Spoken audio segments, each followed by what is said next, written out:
Իսրայելի պաշտպանության բանակը տեսանյութ է տարածել, թե ինչպես են իսրայելական հետևակն ու տանկերը դիրքեր գրավում Գազայի կենտրոնում և հարավում։ Ըստ իսրայելական բանակի հայտարարության, գրավել են Նեցարիմի միջանցքի մեծ մասը։ Իսրայելի կառուցած Նեցարիմի ճանապարհը խոչընդոտ էր Գազայի հյուսիսից հարավ երթևեկության համար։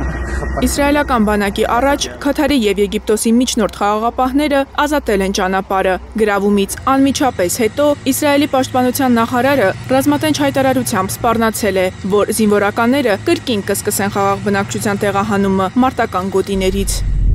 Համասի ահաբեկիչների դեմ օդուժի հարձակումը միայն առաջին քայլն էր, հետո շատ ավելի բարդ է լինելու։ Վճարելու եք ամեն ինչի համար։ Եթե իսրայելցի բոլոր պատանդները չազատվեն եւ Համասը չհեռանա Գազայից, դուք կտեսնեք Իսրայելի իրական ուժը։ Այսօր առավոտյան նկարված կադրերում երևում է, թե ինչպես են բուլդոզերները քանդում Ջենին քաղաքի Սարման թաղամասի տները։ Իսրայելական զորքը 58 օրում տեղահանել է մոտ 20,000 պաղեստինցու։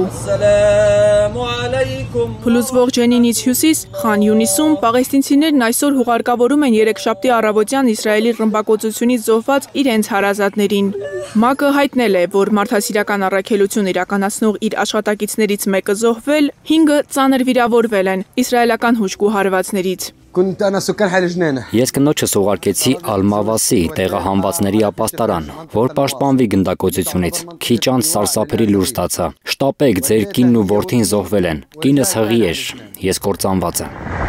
Իսրայելական բանակը շարունակում է պնդել, որ երեքշաբթի թիրախավորել են միայն Գազայի հյուսիսում գտնվող Համասի ռազմական օբյեկտները։